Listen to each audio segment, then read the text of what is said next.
प्रिय विद्यार्थियों, आज के लेक्चर में हम बहुपद का ज्यामितीय अर्थ, बहुपद के शून्यकों का ज्यामितीय अर्थ समझेंगे। अर्थात हम अपने बहुपद को ग्राफ पेपर पर प्लॉट करेंगे और वहाँ ग्राफ पेपर के माध्यम से ये जानने की कोशिश करेंगे कि वहाँ पर शून्यक क्या हैं। तो यहाँ पर हमने 3 उदाहरण लिए हैं। 3x + 4 ये एक घातीय है जिसे हम रैखिक बहुपद बोलते हैं। द्विघातीय है से द्विघातीय बहुपद बोलते हैं और ये त्रिघातीय है, त्रिघातीय बहुपद बोलते हैं। तो सबसे पहले शून्यक की परिभाषा। शून्यक किसे कहते हैं? ये आप लोगों ने 9th में पढ़ी होगी, फिर भी रिपीट करते हैं। x का वह मान, बहुपद में x का वह मान जिसके लिए बहुपद का मान शून्य हो जाए। x का वह मान जिसके लिए बहुपद का मान शून्य हो जाए शून्यक कहलाता है। जैसे यदि हम यहाँ पर देखें कि हमें बहुपद का मान शून्य हो जाए, यानी कि अगर हमने बहुपद को px से प्रदर्शित किया है तो पूरे px का मान क्या हो जाए? शून्य। तो उस शून्य मान के लिए जो x होगा वो बहुपद कहलाएगा। तो 3x + 4 = 0, 3x = -4, तो x = -4/3। तो यहाँ से x का मान आ गया -4/3, यानी कि -4/3 पर ये जो बहुपद है उसका मान शून्य हो जाएगा। यानी कि अगर हम टेबल बनाएं,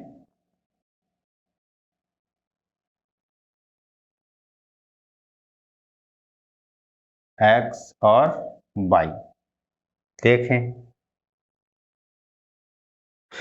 x का मान हमने यहाँ रखा -4/3, तो y हमें क्या मिला, या px का मान हमें क्या मिला? यहाँ पर हम क्या करते हैं कि px को y मान लेते हैं, जिससे हम y अक्ष पर px के मानों को प्रदर्शित कर सकें। ठीक है, तो इसे कुछ इस तरीके से भी लिख सकते हैं, y = 3x + 4। इस तरीके से हम px को y से प्रदर्शित कर सकते हैं, y = 3x + 4। इसमें कंफ्यूजन नहीं होगा कि हम y को कहाँ लेंगे। तो x = -4/3, तो मान y का मान क्या हो जाएगा? शून्य हो जाएगा। चलिए अब यहाँ हम एक टेबल बना लेते हैं जिसमें हम x के कुछ मान लेंगे, उसके संगत y के मान हमें मिल जाएंगे। जैसे अगर हम x का मान यहाँ पर ले लेते हैं -1, तो y का मान हमें क्या मिलेगा?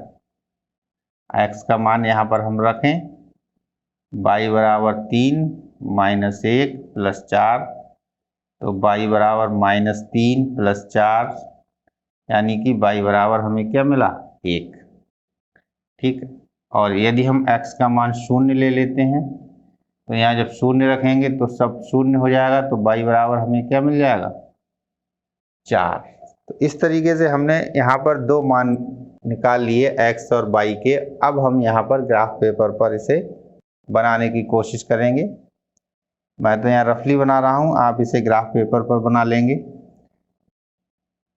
देखें x पे क्या क्या मान लेने, -1 लेना है और 0 लेना है। तो x अक्ष पर आप कुछ इस तरीके से प्लॉट कर लें, -1 -2 और ये हो गया 0। y अक्ष पर आपको लेना है 1 और 4, तो ये +1 हो गया, +2 हो गया, +3 हो गया, इस तरीके से +4। और माइनस में लेना चाहें -1 -2 -3 -4। अब देखें -1, 1 x का मान -1, y का मान 1। तो यहाँ आएंगे x का मान x अक्ष पर, y का मान y अक्ष पर। तो ये हो गया -1 और y अक्ष पर +1। तो -1 इधर से +1 इधर से, तो ये हमारा मान आ गया। और दूसरा है x अक्ष पे 0, y अक्ष पे 4, यानी x पे नहीं चलना है, y अक्ष पे 4 चलना है। तो ये हमारा आ गया 0,4। इन दोनों पॉइंट्स को हम क्या करते हैं, एक पैमाना रख के इन्हें जोड़ देंगे, स्केल से सीधा सीधा ऐसे जोड़ देंगे। तो हम देखेंगे कि यहाँ पर x अक्ष पर इस ग्राफ ने कहाँ कट किया, ये कट किया, ठीक है, -4/3। तो ये जो है यही हमारा क्या होगा, शून्यक होगा। x बराबर -4/3। यानी कि ग्राफिकल या ज्यामितीय अर्थ में हम क्या देखेंगे कि हमें शून्यक कहाँ पर मिल रहा है। तो हमें शून्यक प्राप्त होगा जहाँ पर हमारा ग्राफ x अक्ष को कट करेगा, यानी x अक्ष का मान वह मान होगा जहां पर y क्या हो जाएगा, 0। y का मान 0। y किसे प्रदर्शित कर रहा है, px को, यानी कि वहां px का मान 0 हो जाएगा। क्यों, क्योंकि x अक्ष पर हमारा y हमेशा क्या होता है, 0। इस बिंदु को देखेंगे तो इस बिंदु को क्या कहेंगे, x अक्ष पर 1, y अक्ष पर हम तो चले ही नहीं, यानी 1,0, 2,0, -1,0, -2,0। इस बिंदु को कहेंगे तो ये होगा -4/3, 0, यानी y का मान हमेशा 0 होगा। और y हमारा किसे प्रदर्शित कर रहा है, बहुपद के मान को, px को। तो जो शून्यक की परिभाषा है उसमें ये चीज आ रही है कि x का वह मान जहां पर बहुपद का मान 0 हो जाए, शून्यक कहलाता है। तो यहाँ देख रहे हैं आप कि इस बिंदु पर -4/3 पर बहुपद का मान कितना आएगा, y का मान कितना आएगा, 0 आएगा। तो जब बहुपद का मान 0 है तो वही बिंदु हमारा क्या कहलाएगा, शून्यक कहलाएगा। आइए एक दूसरा उदाहरण हमने लिया हुआ है, px बराबर x⁻² -1। इसे भी हम इसी तरीके से करते हैं। इसे हम मान लेते हैं y बराबर x² -1, ठीक है। y किसे प्रदर्शित कर रहा है, px, यानी बहुपद के मान को। एक सारणी बना लेते हैं यहाँ पर,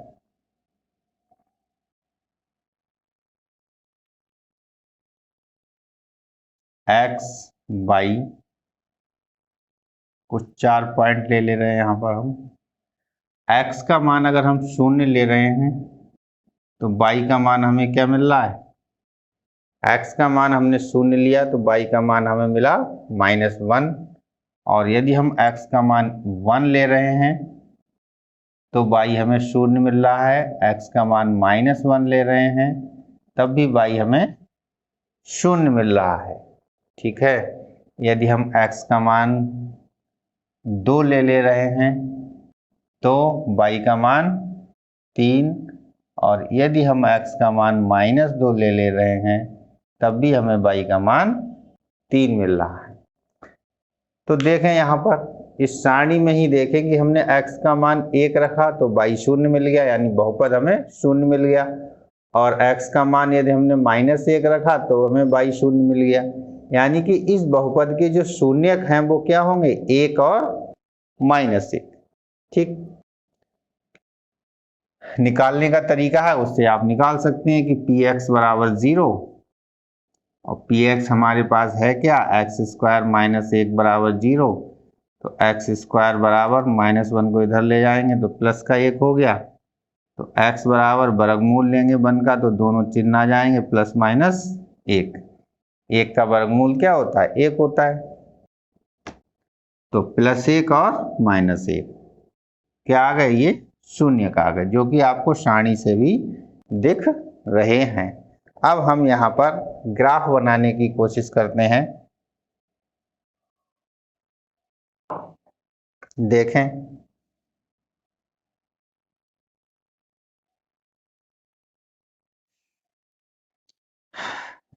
शून्य हो गया, ये हमारी एक्स अक्ष हो गई और ये हमारी वाई अक्ष हो गई। वाई अक्ष ही किसको प्रदर्शित कर रही है? पी एक्स के लिए। शून्य, एक, थोड़ा दूर दूर ले रहे हैं, एक, दो, तीन, माइनस एक, माइनस दो, माइनस तीन, और बाई अक्ष पे आप रहे एक, दो, तीन, चार, माइनस एक, माइनस दो, माइनस तीन, माइनस चार। ठीक है। अब देखें, एक्स अक्ष पर शून्य तो बाई पर माइनस वन, एक्स अक्ष पर शून्य यहाँ हो गया, बाई पर माइनस वन ये हो गया, ये पॉइंट आ गया हमारा शून्य कॉमा माइनस वन। दूसरा, एक कॉमा जीरो, एक्स पर एक, बाई पर शून्य, ये हो गया वन, एक कॉमा जीरो।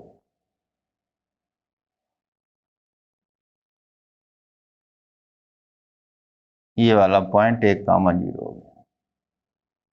अगला है माइनस एक कॉमा जीरो, ये पॉइंट हो गया हमारा माइनस एक कॉमा जीरो।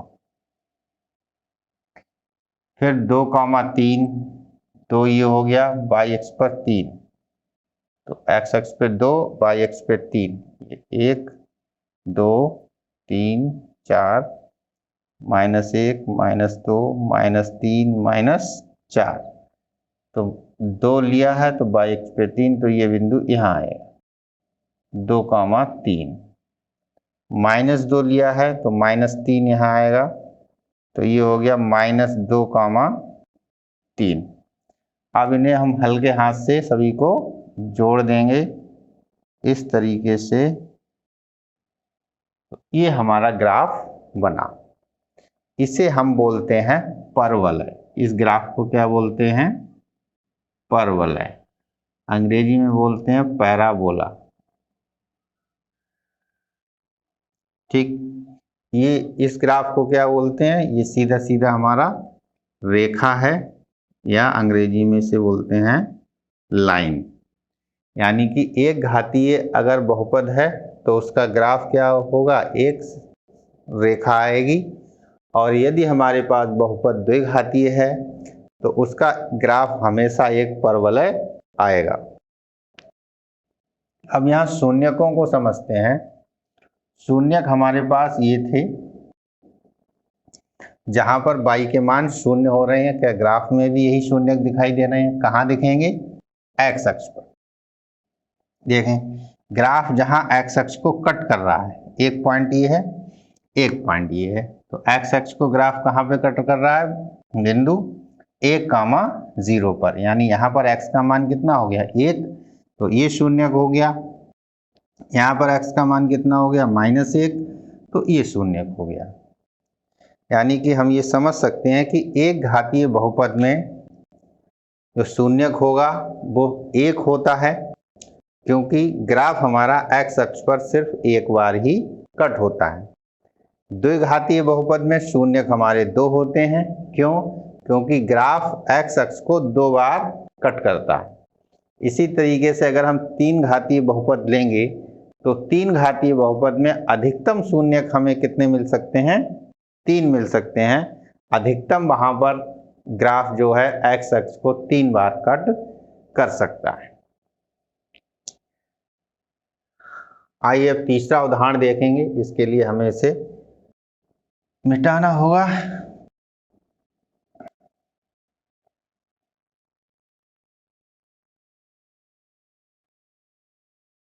देखें, ये हमारा तीसरा ग्राफ, तीसरा बहुपद है।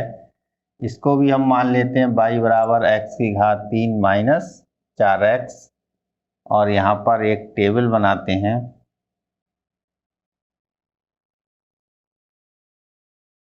एक्स और वाई। यदि हम यहाँ एक्स का मान शून्य लेते हैं तो वाई का मान हमें शून्य मिल जाएगा। एक्स की जगह शून्य रखेंगे तो ये वाला पद शून्य, यहाँ शून्य रखेंगे तो ये वाला पद शून्य। यानी एक्स के मान शून्य रखने पर हमें वाई क्या प्राप्त हो गया? शून्य। तो हम कह सकते हैं कि ये इसका एक शून्यक होगा, क्योंकि x शून्य रखने पर बहुपद का मान px हमारा अर्थात जिसे जो y द्वारा प्रदर्शित है उसका मान शून्य मिल रहा है। x की जगह हम 1 रखें,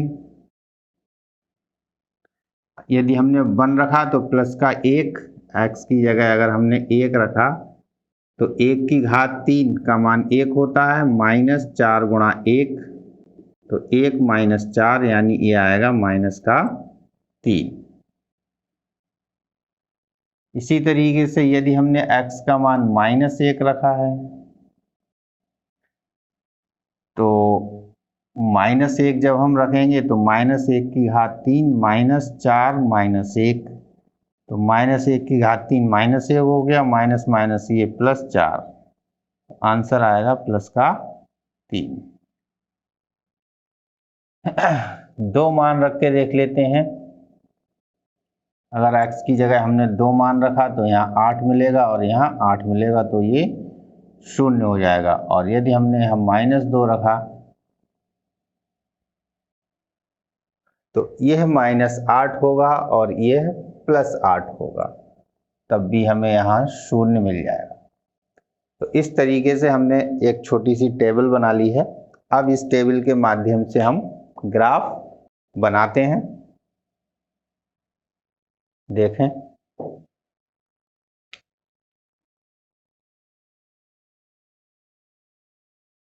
x y, सबसे पहले 1 2 3 4, -1 -2 -3 -4, 1 2 3 1 2 3, -1 -2 -3, इस तरीके से हमने इंडिकेट कर लिया। आप अपने ग्राफ पेपर में बना लेंगे। तो सबसे पहले 0 0 0, तो ये पॉइंट हो गया। 1 -3, x अक्ष पर 1, y अक्ष पर -3, 1 2 3, यानी ये कुछ बिंदु हमें यहाँ मिलेगा। फिर -1 +3, तो देखें माइनस का 1 ये हो गया और प्लस का 3 ये हो गया। 2 0, तो 2 0 ये हो गया। ये हुआ आपका 1 -3, ये हुआ -1 3, और ये हो गया आपका 2 0, और इधर हो गया ये आपका -2 0।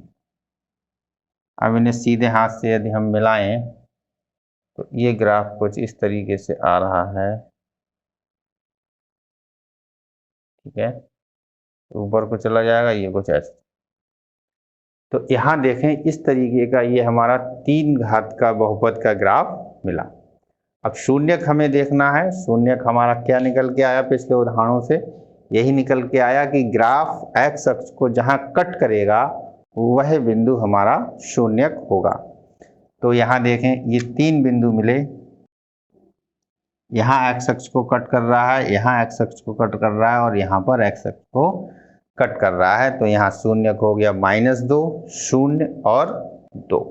ठीक है, तो ये ग्राफिकल रिप्रेजेंटेशन हो गया आपका कि ज्यामितीय निरूपण हो गया किसी भी बहुपद का, और साथ में उस ज्यामितीय निरूपण के माध्यम से हम ये देख सकते हैं कि हमारे शून्यक कितने हैं और कहाँ पर हैं, उनका मान क्या है।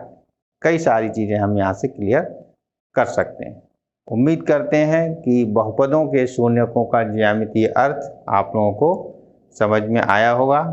अब इस पर आधारित हम एक अभ्यास देख लेते हैं, जो आपकी जो बुक है कक्षा 10 की डॉक्टर मनोहरे की, उसकी हम अभ्यास करते हैं।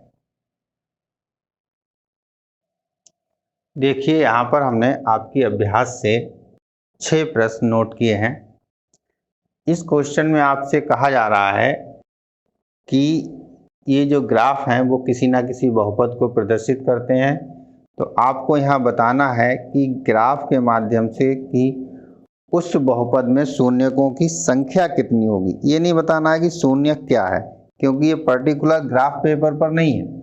अगर ये ग्राफ पेपर पर होता तो हम शून्यक का मान भी पढ़ सकते थे, चूँकि एक रफली फिगर है तो इसमें सिर्फ इतना ही बताया जा सकता है कि यहाँ पर शून्यक कितने होंगे। तो अभी आपको बताया गया कि कोई भी ग्राफ एक्स अक्ष को जिन बिंदुओं पे काटता है वह बिंदु शून्यकों को प्रदर्शित करते हैं। तो हमें देखना है कि ग्राफ एक्स अक्ष को कहाँ कहाँ कट कर रहा है। तो पहला क्वेश्चन देखें जो कि एक लाइन ग्राफ है, तो एक्स अक्ष को एक बिंदु पर कट कर रहा है, तो यहाँ शून्यकों की संख्या कितनी हो जाएगी?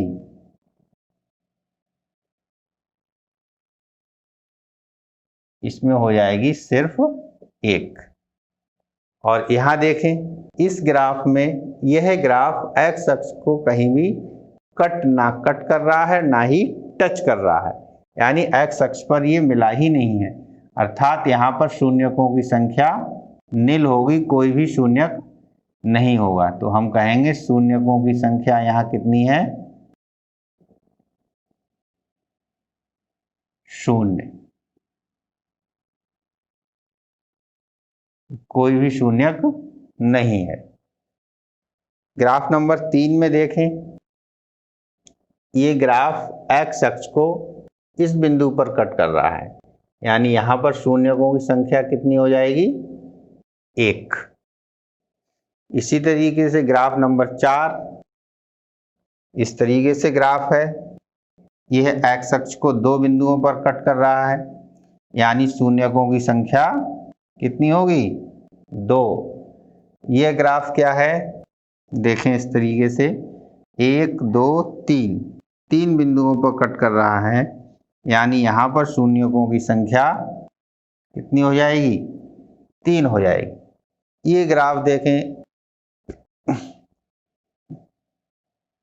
तो ये ग्राफ एक्स अक्ष को दो बिंदुओं पर टच कर रहा है, ठीक है, यहाँ पर आ रहा है ये, तो कम से कम एक्स अक्ष तक तो पहुँच रहा है, अर्थात यहाँ पर दोनों बिंदुओं पर हमारा क्या होंगे? शून्यक होंगे। क्यों? क्योंकि अगर ये एक्स अक्ष को टच कर रहा है तो यहाँ पर बहुपद का मान अर्थात y का मान क्या मिलेगा? हमें शून्य मिलेगा। तो ये दोनों बिंदु भी हमारे शून्यक में आ जाएंगे। तो इस ग्राफ में शून्यकों की संख्या कितनी हो जाएगी? 2 हो जाएगी। आइए 3 क्वेश्चन और बचे हैं आपके, उन्हें देख लेते हैं। देखें एक्सरसाइज का 7th क्वेश्चन, इसमें ग्राफ आपका एक्स एक्सिस को देखिए कहाँ कट कर रहा है? 1 2 3 4 बिंदुओं पर आपका ये ग्राफ कट कर रहा है, यानी यहाँ पर शून्यकों की संख्या कितनी होगी? 4। ये देखें ये आपका दीर्घवृत्त जैसा लग रहा है, इसे दीर्घवृत्त बोलते हैं, अंडाकार आकृति। तो यहाँ पर ये दीर्घवृत्त देखिए एक्स अक्ष को दो बिंदुओं पर कट कर रहा है, ठीक है। तो यहाँ पर हमारे शून्यकों की संख्या कितनी हो जाएगी? 2। और ये ग्राफ देखें, यह ग्राफ एक्स अक्ष को 4 बिंदुओं पर कट कर रहा है। देखें कौन कौन से बिंदु हैं? 1 2 3 और 4।